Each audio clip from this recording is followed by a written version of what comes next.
Vous m'entendez? Oui.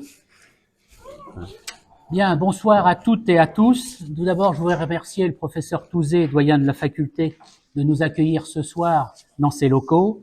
Je remercie aussi monsieur Garrigue, procureur de la République de Caen, le professeur Moutel, directeur de l'UMJ, ainsi que le docteur Gindray, madame Travers de la préfecture et tous les intervenants qui pourront s'exprimer ce soir.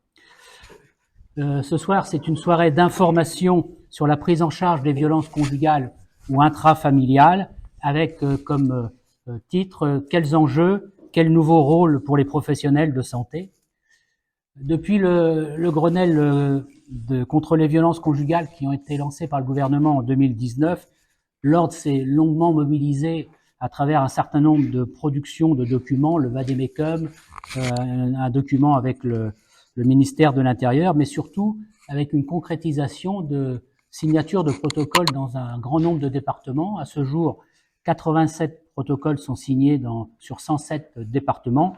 Et nous avons signé un protocole en 2022, un protocole qui est relatif à l'aide et au repérage des violences conjugales, au signalement par un médecin des présumées victimes de violences intrafamiliales.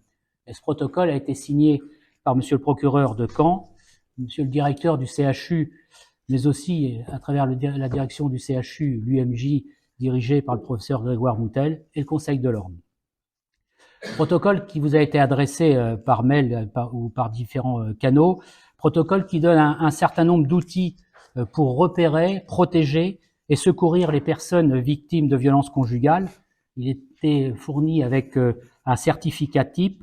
Les personnes et les services ressources, notamment le service de médecine légale et droit de la santé du CHU et son UMJ, mais aussi au niveau du Conseil de l'Ordre, Frédéric Papin, qui est la conseillère en charge des violences intrafamiliales, mais aussi tout l'organigramme et notamment les modes de transmission de ce certificat aux deux parquets dans le Calvados. Avant de passer la parole à monsieur le procureur, j'espère que cette soirée vous permettra de mieux appréhender dans les prochains jours le repérage des violences intrafamiliales. Merci.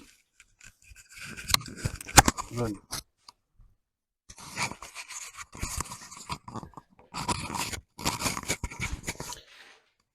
Bonsoir à tous.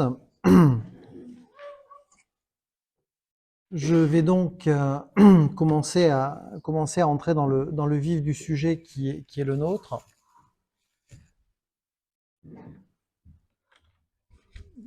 Voilà, ce sera peut-être mieux. Dès lors que les problèmes techniques auront été réglés, je vais donc rentrer dans le vif du sujet qui va être le nôtre. Et pour ça, commencer sans être très original par quelques statistiques. Les violences intrafamiliales, pour ce qui me concerne, c'est-à-dire le tribunal judiciaire de Caen, autrement dit, pour ceux qui ne voient pas exactement ce que ça représente, c'est-à-dire à peu près les 2/3 du département du Calvados, l'autre tiers dépendant du tribunal de Lisieux. Donc pour 2/3 du département du Calvados, c'était 1098 victimes enregistrées au tribunal en 2021. 1456 en 2022. Je n'ai pas besoin de faire de gros calculs pour vous dire que globalement, on a une augmentation de 50% du nombre de victimes en une année.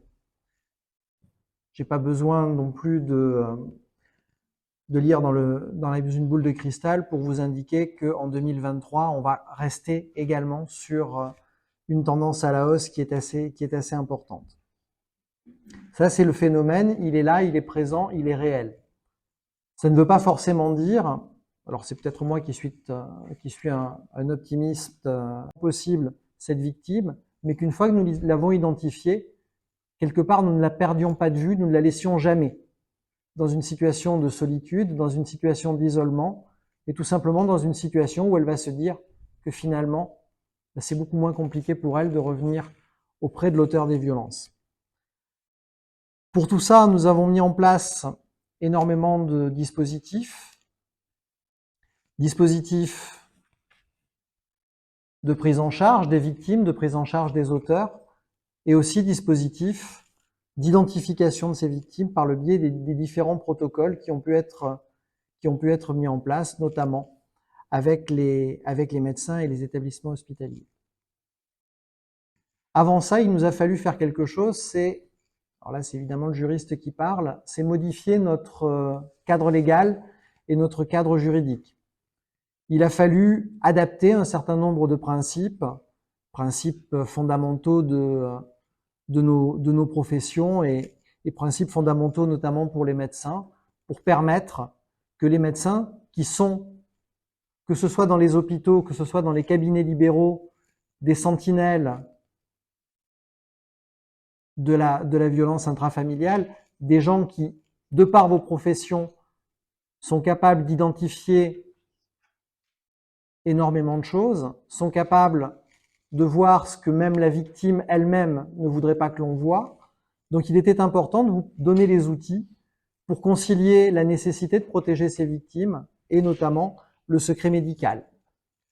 Pour cela, la législation s'est mise en phase, notamment avec l'article 226-13 du code pénal, qui est le texte qui permet de déroger au secret professionnel dans deux cas de figure, qui sont celui de l'existence, d'abord de la découverte de violences exercées au sein du couple, et de l'existence soit d'un danger immédiat pour la vie de votre patiente, soit de la découverte d'une situation dans laquelle la victime n'est pas en mesure de se protéger elle-même contre l'emprise exercée par l'auteur de ces violences. Voilà ce que dit la loi. Dans ces deux cas de figure, le médecin peut s'affranchir du secret médical. Je dis bien peut, je ne dis pas doit. Ça reste effectivement une question qui, évidemment, juridiquement, n'est pas sans impact. Peut signifie que cela repose sur la décision, sur le libre arbitre et sur l'appréciation qui sera celle du professionnel de santé.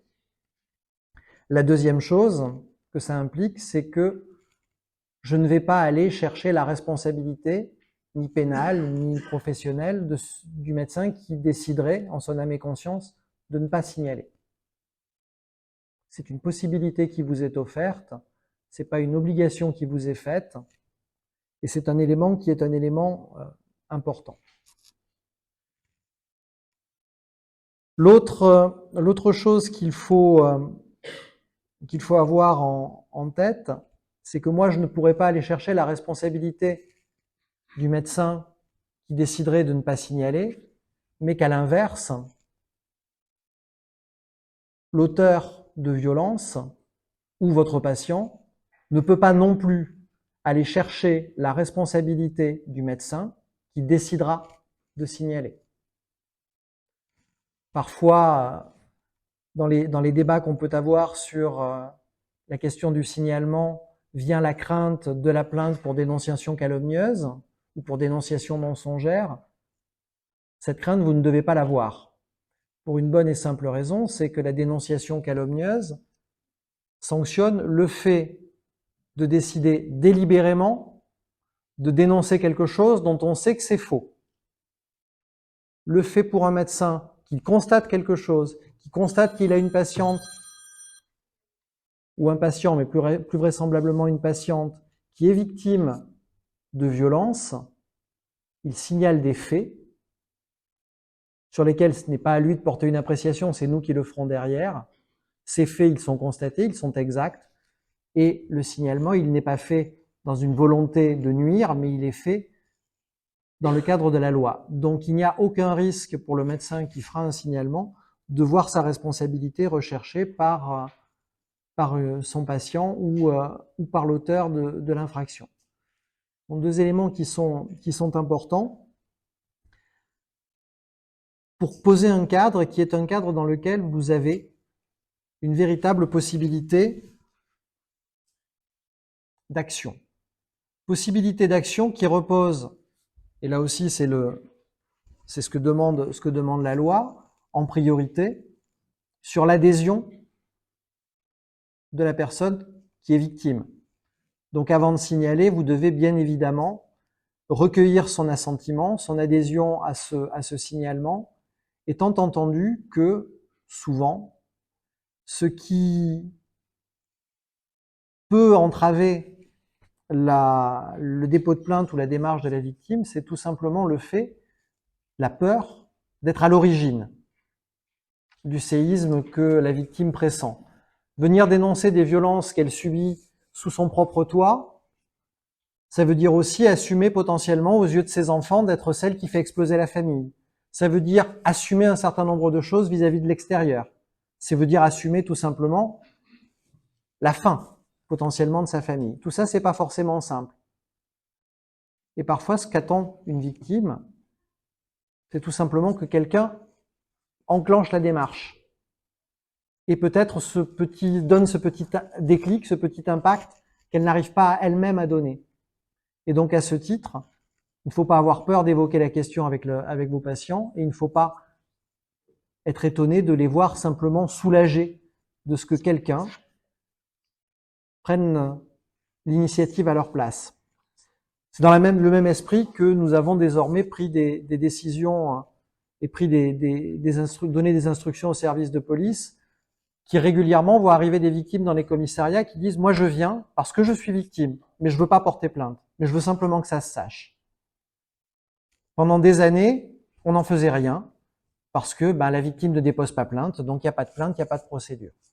Aujourd'hui, on est passé à autre chose, et cette autre chose, c'est de dire « Vous venez, vous signalez quelque chose, vous nous dites que vous êtes victime, on fera une enquête quoi qu'il arrive. » Et c'est pas vous qui aurez la responsabilité de cette enquête, c'est le procureur qui a donné des ordres, et de toute façon, on enquêtera. De la même façon, lorsque vous avez une patiente qui va révéler quelque chose qui pour elle est quelque chose de grave, et quelque chose qui a des conséquences importantes, il peut être important de lui permettre d'être le vecteur qui va enclencher une procédure qu'elle n'arrive pas à déclencher. Mais vous aurez aussi des cas de figure dans lesquels la victime refusera d'aller plus loin parce qu'elle aura la peur, tout simplement, des conséquences, la peur d'assumer ce qui va se passer, la peur de représailles de la part de l'agresseur. Et c'est une situation également qui est prévue par le législateur, puisque l'article 226-13 du Code pénal précise que si le médecin estime qu'il y a un danger pour la vie de sa patiente ou qu'elle n'est véritablement pas en capacité de se protéger et qu'elle est sous emprise, eh bien vous avez une possibilité de signaler directement les faits au procureur de la République, même sans avoir recueilli l'accord de la personne.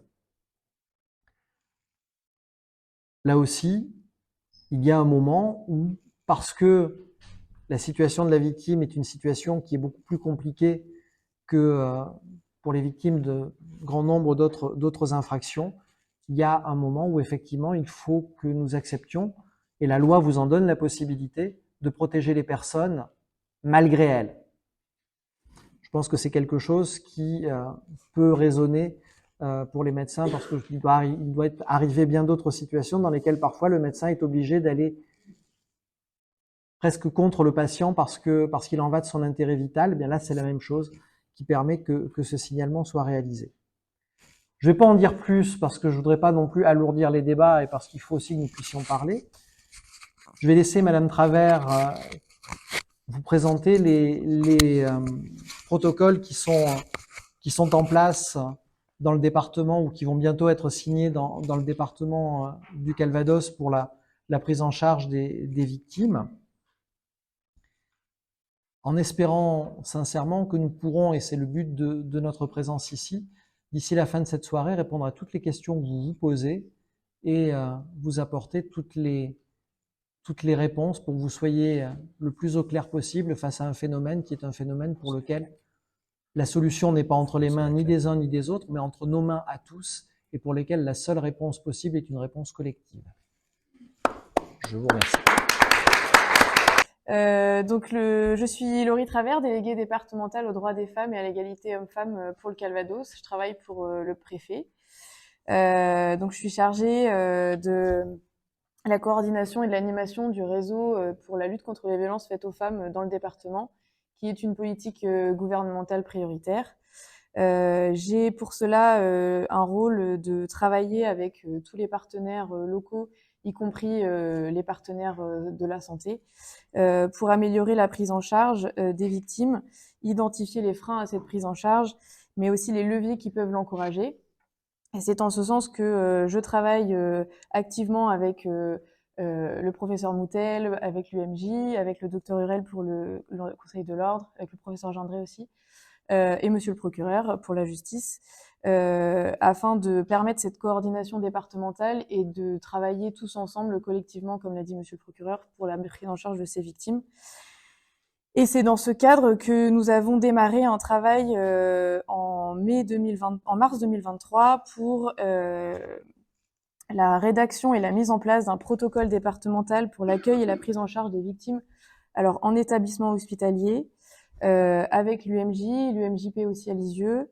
L'objectif de ce protocole, qui est en application d'une circulaire interministérielle justice, ministère de la Santé et ministère de l'Intérieur, c'est de créer un outil de cadrage des pratiques professionnelles des médecins et des personnels de santé, des professionnels de santé, et permettre la collaboration avec les forces de l'ordre, donc avec la gendarmerie et la police, au niveau départemental, au sein des établissements de santé, qui peut être ensuite décliné en convention locale par les établissements de santé avec les forces de l'ordre, et qui va permettre d'organiser un dépôt de plainte simplifié au sein de l'établissement hospitalier, un dépôt de plainte avec déplacement à l'établissement des forces de l'ordre selon certains critères, donc c'est quand la victime ne peut se déplacer et est hospitalisée, et d'organiser le recueil de preuves sans plainte ou hors réquisition judiciaire au bénéfice des victimes, qui vous sera, je ne vais pas rentrer en détail sur ce dispositif puisqu'il va vous être présenté par le professeur Moutel. Donc l'État s'inscrit vraiment en partenariat avec tous les acteurs locaux pour permettre la prise en charge des victimes et la lutte contre les violences. Nous réfléchissons aussi à mieux connaître ces violences. Nous travaillons à mieux les connaître, à mieux les identifier. On va aussi organiser des actions de formation, et c'est pour ça que je suis là aussi ce soir, c'est pour participer à ces actions de formation pour tous les acteurs du territoire. Et je ne vais pas alourdir plus que ça mon propos, et je vais en terminer ici. Et merci de m'avoir invité et de m'avoir permis d'intervenir devant vous. Vous pouvez aussi me contacter directement, les coordonnées sont publiques, si vous avez des questions sur la suite. Merci. Alors bonsoir à tous.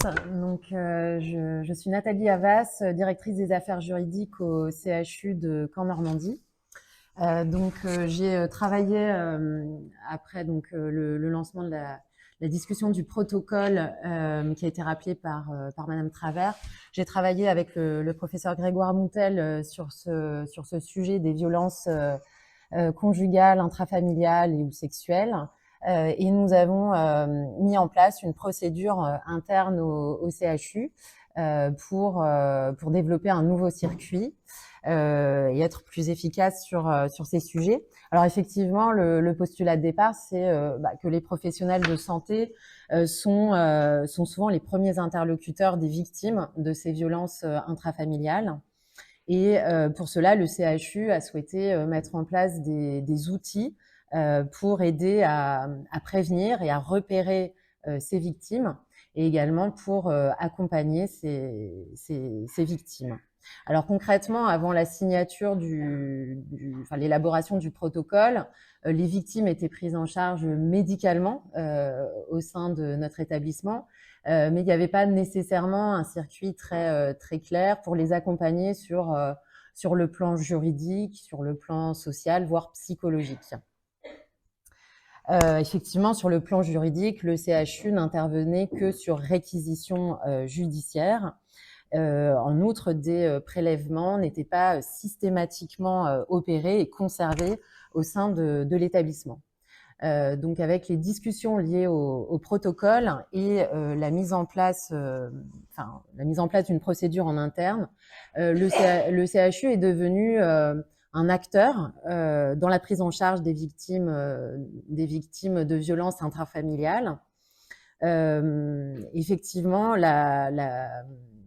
on va dire l'apport essentiel, c'est qu'un circuit dédié est connu de tous les services et déclenché désormais dès qu'une victime arrive ou qu'une suspicion de la part d'un professionnel de santé émerge, une suspicion de violence, qu'elle soit conjugale, intrafamiliale, voire sexuelle. Ce qui change concrètement, c'est la définition de ce circuit dédié qui place l'UMJ au cœur, au centre du dispositif, puisqu'effectivement une consultation dédiée qui peut se faire hors réquisition désormais et sans prise de rendez-vous est mise en place par l'UMJ, l'unité médico-judiciaire. Donc pour ces violences, de sorte à mieux accompagner les victimes et aussi les professionnels de santé. On a eu des exemples récents avec le professeur Moutel de cas où les praticiens, les professionnels de santé, que ce soit médical ou paramédical, nous ont saisis parce qu'ils étaient dans une incertitude, pas tout à fait dans la suspicion, mais s'interroger sur les suites à donner dès que la parole commence à se libérer de la part d'un patient. Alors concrètement, il s'agit de mieux informer les victimes de leurs droits. Et également, ça a été dit par Madame Travers, d'adapter les modalités de dépôt de plainte à la situation de chaque victime. Donc plusieurs cas peuvent se présenter. Une victime qui souhaite déposer plainte mais qui ne peut pas se déplacer à l'hôtel de police ou à la gendarmerie compétente. Alors ça, c'est quelque chose qui existait déjà. Il est possible de faire venir les autorités de police ou de gendarmerie pour recueillir le dépôt de plainte. L'une des nouveautés, c'est effectivement le dépôt de plainte simplifié. Donc dans ce cas, la victime souhaite déposer plainte, mais elle refuse, en tout cas dans l'immédiat, de se rendre à l'hôtel de police ou à la gendarmerie. Dans ce cas, le professionnel de santé peut lui proposer de remplir un dépôt de plainte simplifié. Alors, on a dans notre procédure interne au CHU proposé un formulaire en fait qui est disponible pour nos professionnels de santé, qui tient en une page. C'est quelque chose qui sera annexé au protocole, qui donne les éléments essentiels pour ensuite être envoyé aux autorités compétentes, de sorte à ce que la victime soit ensuite entendue, mais ultérieurement. Et ça se fait avec l'accompagnement du professionnel de santé pour remplir ce dépôt de plainte simplifié. Autre cas de figure, le refus de la victime de déposer plainte. Donc là, dans ce cas, on tombe dans le signalement, la possibilité de faire un signalement auprès du parquet. Monsieur le procureur a développé. Donc je ne vais pas revenir sur les conditions entre la faculté de faire un signalement et l'intérêt pour nos professionnels de santé d'échanger ensemble et de discuter de l'opportunité d'effectuer ce signalement, et puis l'hypothèse où on tombe dans l'obligation d'effectuer le signalement auprès du procureur de la République. Toutes ces démarches sont mises en œuvre avec un appui de l'UMJ, également de la direction des affaires juridiques du CHU, pour répondre à toute question des professionnels de santé. On imagine surtout au début du lancement de ces nouvelles procédures. Ensuite, il s'agit de permettre également de réaliser des constats et des prélèvements conservatoires dans l'hypothèse où la victime refuse le dépôt de plainte. Donc ça permet, là je vais peut-être redonner la parole au professeur Moutel puisque c'est davantage son sujet. Je vous laisse proposer. Alors je vais vous raconter quelques histoires d'évolution de la médecine légale en France. La plupart des services de médecine légale se posent la question qu'on se pose aujourd'hui, qui est de lever une frustration, de se dire finalement on voit les victimes, mais uniquement celles qui peuvent déposer plainte. Et quand on a une âme de soignant, une âme de santé publique et une âme peut-être citoyenne, on se dit qu'effectivement le système de santé méritait de s'améliorer. J'ai pour conviction de dire pour nos collègues libéraux hospitaliers qu'il faut désormais considérer la médecine légale comme le service de cardiologie, de néphrologie, de neurologie pour nos doyens, c'est-à-dire quand on a besoin d'un avis, on le sollicite. Pourquoi? Il y a quelques thèses de qualité qui circulent sur le territoire qui montrent que on a dans nos établissements de santé des victimes authentiques de violences avérées qui, pour un tiers d'entre elles, n'auraient pas été repérées en tant que telles par les professionnels, c'est-à-dire que les dimensions d'information, de fait qu'on soit victime, qu'on puisse déposer plainte, ne sont pas données.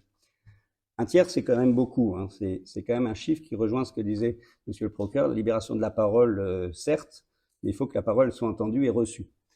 Donc, on a entièrement conscience que pour des professionnels de disciplines très éparses, que ce soit l'ophtalmologie, l'orthopédie, les urgences, soit que les urgences ont cette culture historique. En fait, toute discipline, la gynécologie avec laquelle j'étais la semaine dernière, ont désormais cette capacité de repérage, mais se trouvent dans la difficulté d'agir parce que le temps, d'abord, disponible, le débat de savoir quelle est la voie qu'on va choisir en termes de plainte, de conseils, de signalement, et où, monsieur le procureur, c'est peut-être la grande difficulté de savoir si on peut attendre ou pas, et laisser le temps à la victime de faire son parcours, qui est une prise de risque, nécessite que les équipes ne soient plus seules. Voilà. Et que donc, effectivement, les unités médico-judiciaires et services de médecine légale évoluent vers l'idée d'être en appui des équipes pour pouvoir les aider, et aussi en appui des libéraux, puisqu'on a un partenariat avec nos collègues de l'URML, entre autres, pour faire que ce système s'agrège et que vraiment les professionnels de santé ne soient plus seuls. Ça a bien été dit. Alors effectivement, derrière, je le dis parce que, non pas que je défends ma discipline de manière stupide, mais aussi des questions de compétences. Une constatation de lésion sur une victime, mes collègues légistes qui sont dans la salle vous diront que on est des très mauvais cardiologues, on fera certainement très mauvaise diagnostic d'infarctus du myocarde. Donc effectivement, faire des constatations de lésions, les établir, sans même aller jusqu'à la définition de l'ITT, sont des éléments qui relèvent d'une spécialité, et je pense que c'est important pour les victimes parce que tout procureur, je ne vais pas parler à votre place, M. Garing, mais vous dira qu'il existe aussi des certificats qui circulent, qui, parce qu'ils sont de piètre qualité, ne servent pas l'intérêt des victimes. Voilà. Et notre travail, c'est de servir l'intérêt des victimes. Donc, il faut avoir la faiblesse de dire qu'on ne peut pas tout faire bien dans la vie. En tout cas, moi, je sais ce que je ne sais bien faire et mal faire, et que les collègues doivent faire appel à nous pour qu'on vienne en appui de même sur ces dimensions très techniques. Alors, effectivement, vous l'avez dit, Madame la directrice, il y a des situations aussi où on peut être sur des situations de viol ou de situations d'agression pour lesquelles il y a des prélèvements à effectuer.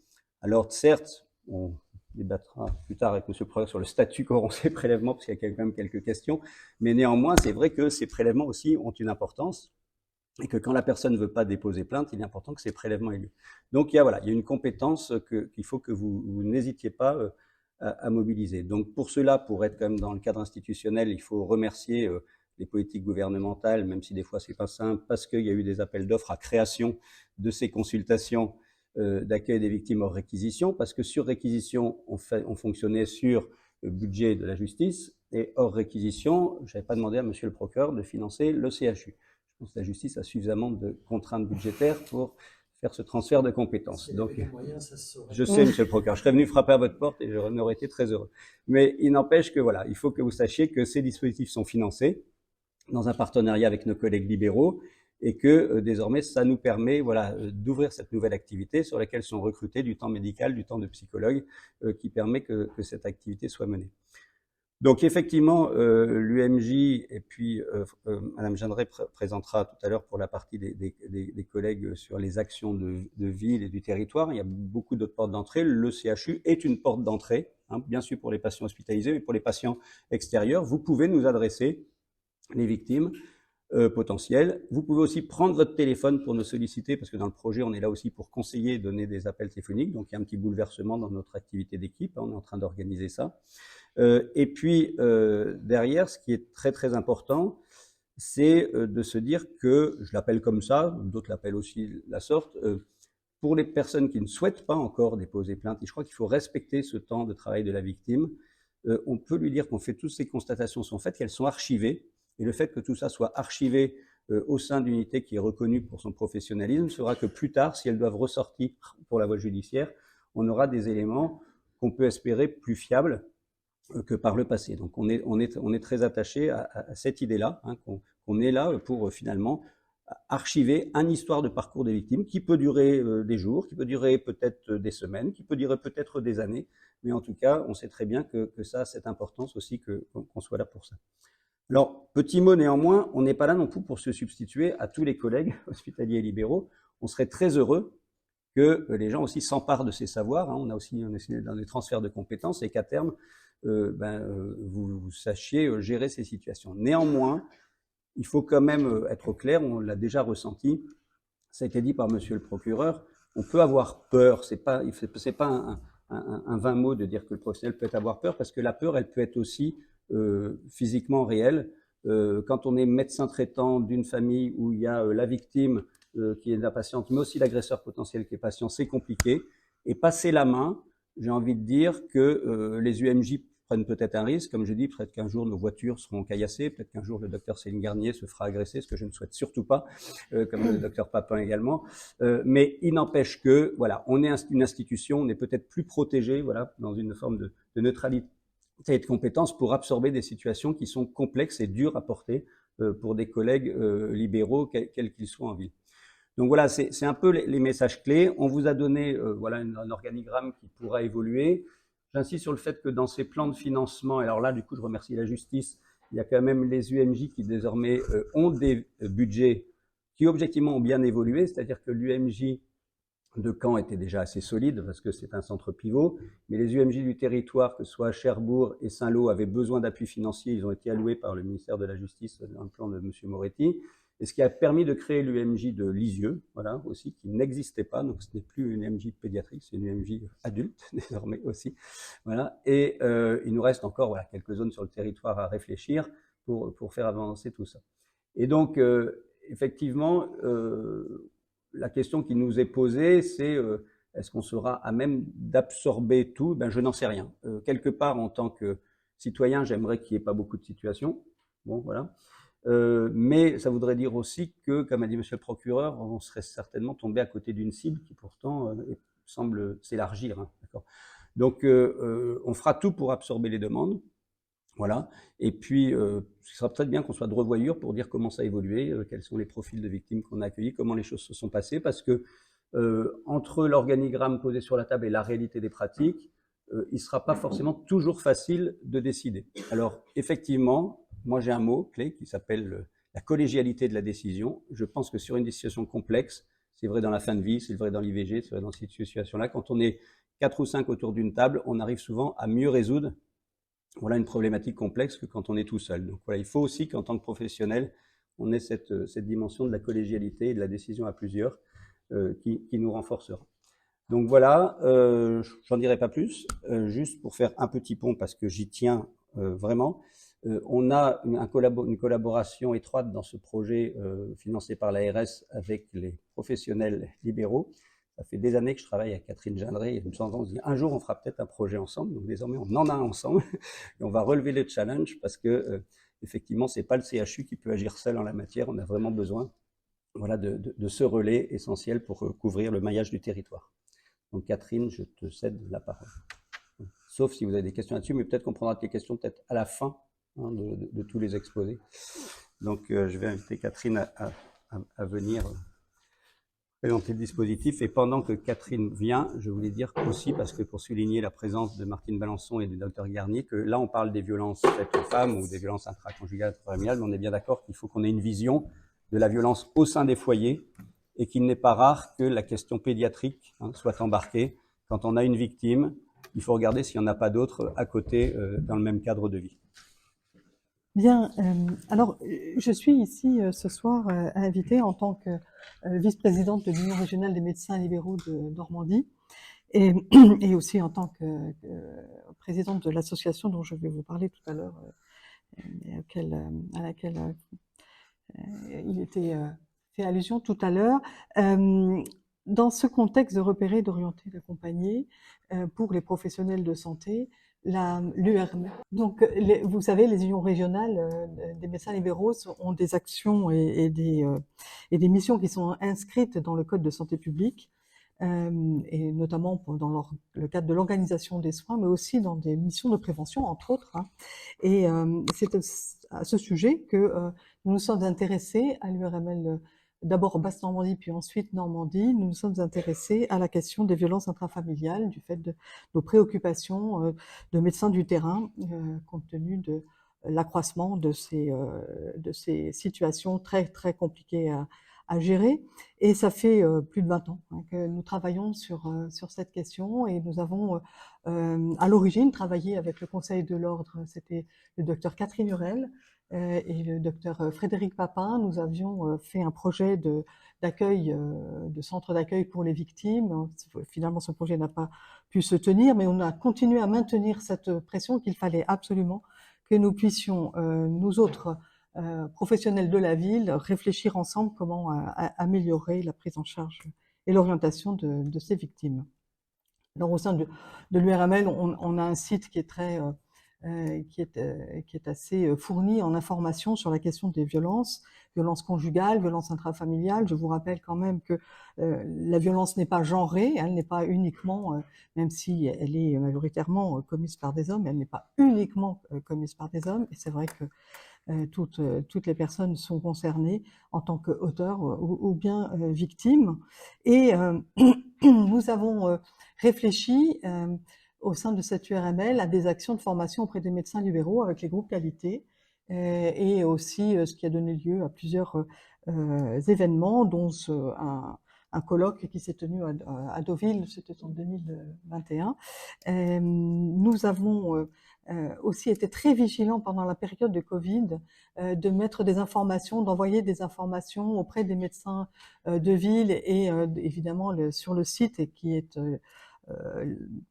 que toute la population, tout public peut lire, des informations concernant des actions de prévention, puisqu'on avait noté, et même au sein de Caen et de la région Normandie, un accroissement des violences intrafamiliales, évidemment. Tout le monde à la maison, enfermé autour de l'ordinateur et sans pouvoir trop sortir, et ça a entraîné, et encore aujourd'hui, on en voit dans la spécialité pédopsychiatrie de l'enfant et de l'adolescent, on en voit encore des retentissements qui ne sont pas des moindres.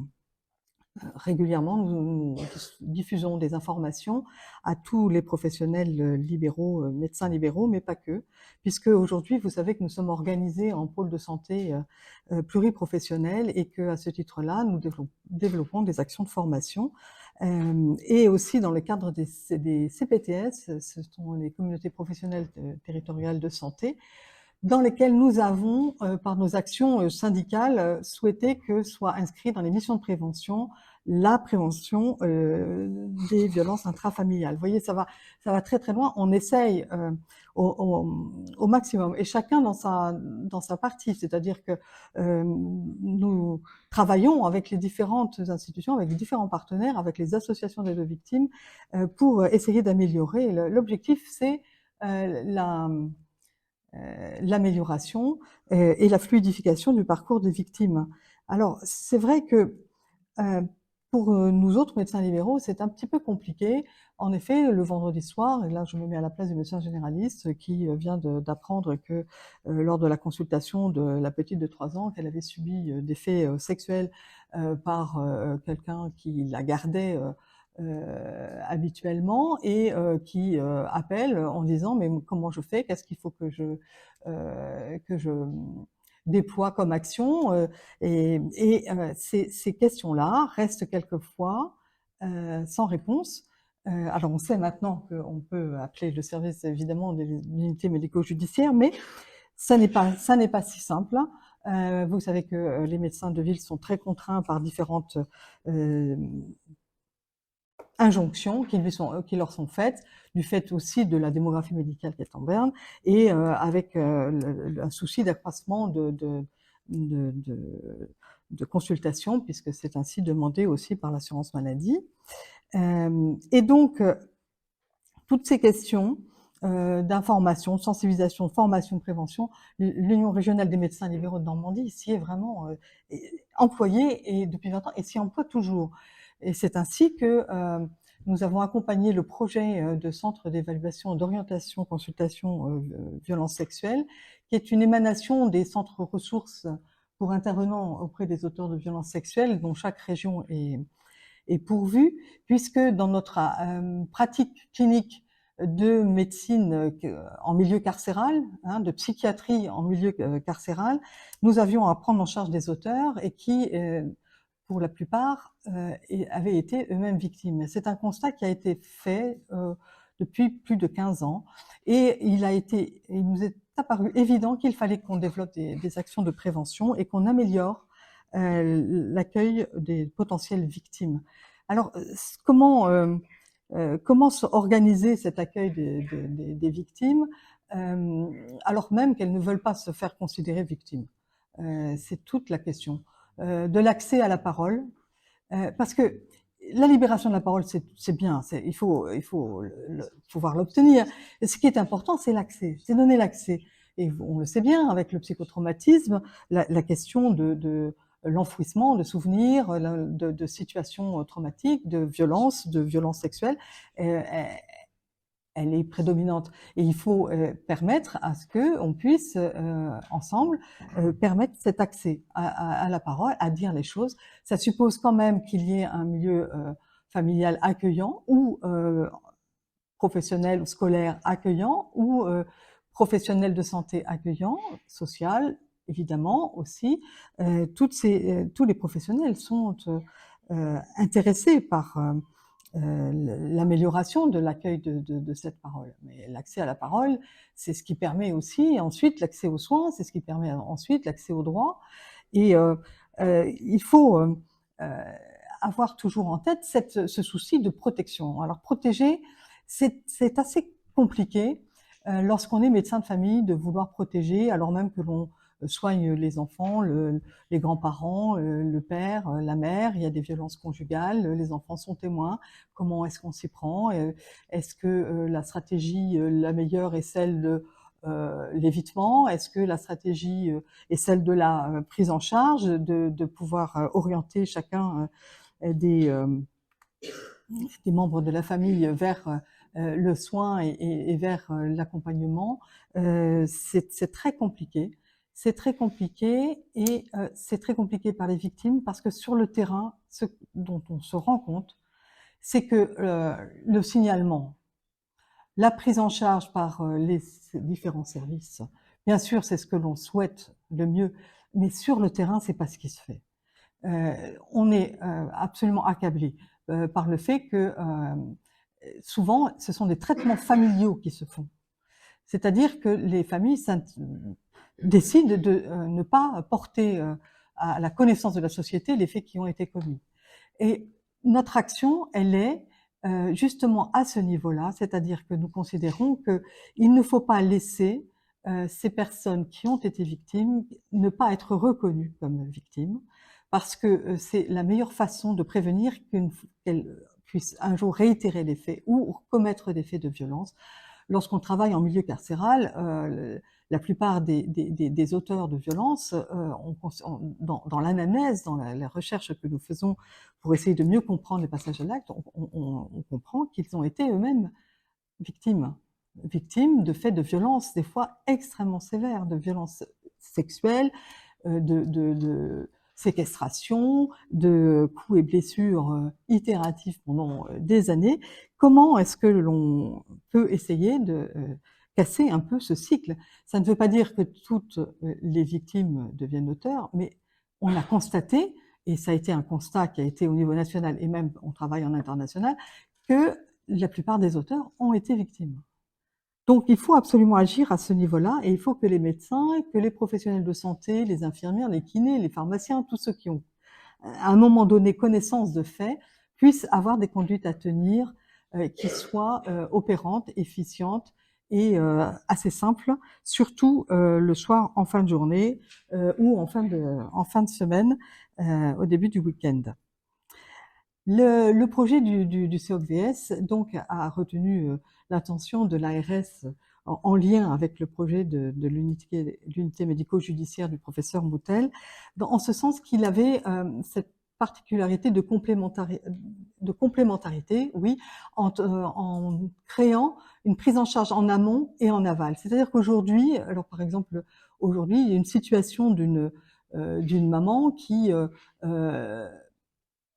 sait qu'il faut qu'elle aille porter plainte, qui ne se sent pas capable de le faire parce que la révélation a provoqué un état de sidération très important chez elle.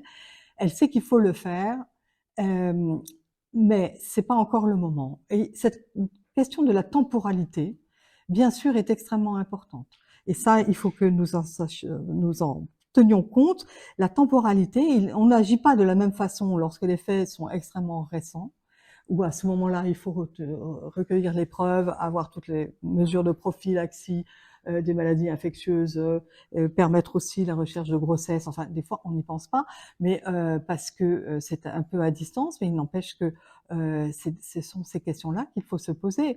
La jeune fille qui a quitté le camping dans la nuit pour aller à une fête sur la plage et qui se fait agresser sexuellement et qui n'en parle pas parce que de toute façon, elle se sent extrêmement coupable d'avoir enfreint la règle et la confiance de ses parents en étant sortie sans leur accord, se retrouve 5-6 mois après avec des complications que vous pouvez imaginer. C'est tout ça qu'il faut que ensemble nous réfléchissions, c'est-à-dire comment est-ce que on peut permettre, accueillir cette parole et apporter les soins qui sont évidemment très importants à ce moment-là. La question de l'alliance thérapeutique est une vraie question. Elle est à nouveau questionnée avec cette question de dérogation et de levée du secret médical. C'est, je crois, très difficile et je crois que les professionnels ont énormément de mal à accepter cette idée parce que ils se trouvent non seulement, alors il y a cette question de crainte des mesures de rétorsion liées à des règlements de compte, ça arrive, il y a de plus en plus de professionnels de santé qui sont agressés. C'est vrai que il faut réfléchir à comment est-ce qu'on peut leur apporter par la collégialité une réponse pour leur permettre de faire le signalement qui est nécessaire au maintien de la survie de la personne. Et dans ce cadre-là, le dispositif qui a été mis en place et les protocoles qui sont signés vont dans le bon sens parce que il faut une information très pratique. Qu'est-ce que je fais? Qui j'appelle? Qu'est-ce que je remplis comme certificat? Quels sont mes droits? Quels sont mes devoirs en tant que professionnel de santé? C'est extrêmement important de pouvoir avoir rapidement une réponse. Donc je crois qu'il a été question même, avec Madame Travers, nous avons travaillé aussi des vidéos qui sont des vidéos pédagogiques qu'on peut retrouver. Alors elles sont maintenant sur le site de l'ARS, les a mises en ligne et vous pouvez vous y référer. On a travaillé au niveau de la Normandie, hein, pas uniquement Basse-Normandie. La question d'établir un mémo très rapide, que vous voyez un sticker qu'on mettrait sur l'ordinateur, parce que maintenant tous les professionnels de santé de ville ont des ordinateurs, qui permettrait tout de suite de savoir l'adresse mail, le signalement pour violence conjugale d'urgence de ce signalement à mettre dans l'objet du mail, les numéros, les coordonnées téléphoniques et aussi des CRIP, parce que il y a aussi cette question des recueils d'informations préoccupantes lorsque l'on peut penser que il n'y a pas de danger dans l'immédiateté, mais c'est fait très simple, ces coordonnées très simples qui doivent être locales. Il faut absolument qu'on puisse y réfléchir et faire un document extrêmement pratique qui serait sur tous les bureaux et c'est peut-être collé sur tous les ordinateurs des professionnels de santé, infirmiers, paramèdes, hein, kinés, pharmaciens et médecins. Voilà. Maintenant, peut-être qu'on aura des questions. On attend la fin de l'intervention pour cela. Je vous remercie. On avait promis d'inviter mes collègues pédiatres et pédiatres légistes. Donc, en la personne de professeur Martine Balançon, donc, qui vient de rejoindre le CHU et l'université, dans l'idée, oui, d'être dans une dimension globale, hein, de la prise en charge familiale et surtout de ne pas oublier les enfants. Alors, il y aura des programmes de formation et aussi de sensibilisation spécifiques qui seront développés sur la question pédiatrique. Donc là, c'est juste un petit message flash que Martine Balançon et Céline Garnier voulaient vous porter. Je le dis parce que c'est important, parce qu'en France, il y a souvent débat. Au CHU de Caen et en Normandie, on a fait le choix d'une réelle collaboration entre la pédiatrie et la médecine légale, ce qui fait que les pédiatres se mobilisent sur la question de la sensibilisation, du repérage, du parcours de soins, mais sur la question de la partie, on va dire, médico-légale pure, on garde le système historique, monsieur le procureur, à savoir que c'est l'équipe de médecine légale qui intervient sur la salle d'audition et les constatations, mais en étroite collaboration avec les pédiatres pour bénéficier là aussi de collégialité. Voilà. Merci beaucoup, Grégoire. J'espère que vous m'entendez, monsieur le procureur, monsieur le président du Conseil de l'ordre du Calvados. Donc, merci de nous avoir donné l'occasion de ce temps de présentation. Tout d'abord, quand on parle violence intrafamiliale et enfants, de quoi parle-t-on? C'est déjà un premier point. Les violences intrafamiliales à hauteur d'enfant, ça n'est pas que les violences conjugales. Le professeur Moutel l'a dit, c'est effectivement un panel de violences, de négligence qui a été abordé dans la présentation de Mme Gindré notamment, et qu'il est important de voir soulever. Le deuxième point aussi qu'on a envie de soulever quand on est pédiatre, hein, c'est...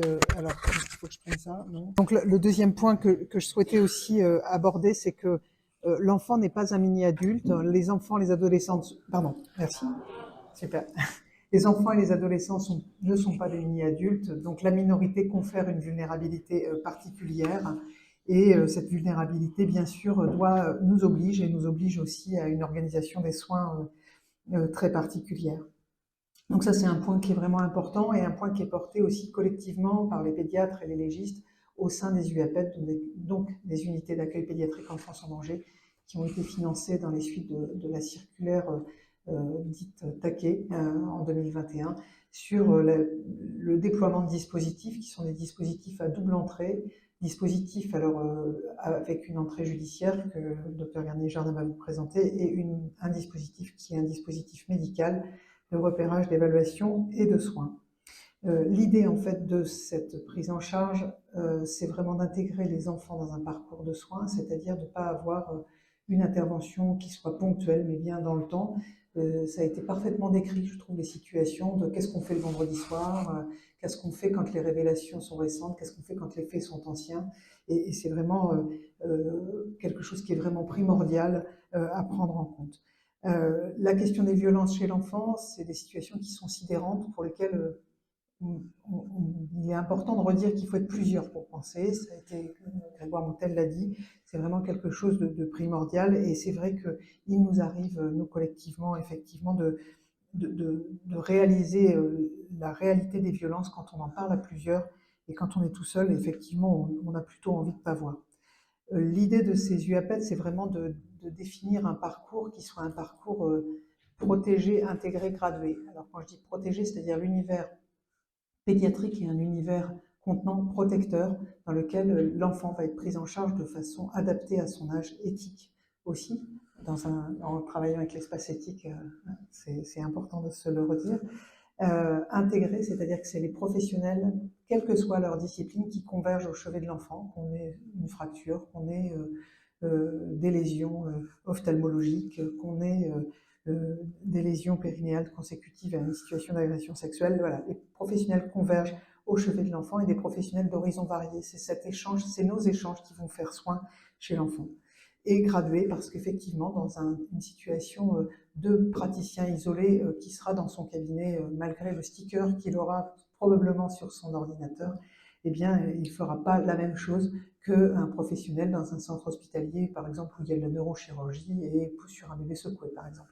Donc ça, c'est vraiment très important d'avoir en tête cette notion de protection, d'intégration et de gradation des soins pour les enfants victimes de violences, avec effectivement un financement qui est pluriel, qui est un financement hospitalier ARS, qui est un financement aussi justice, alors sur le volet audition bien sûr, et puis après des financements qui peuvent être glanés notamment par les partenariats développés le plus largement possible, notamment au niveau du département.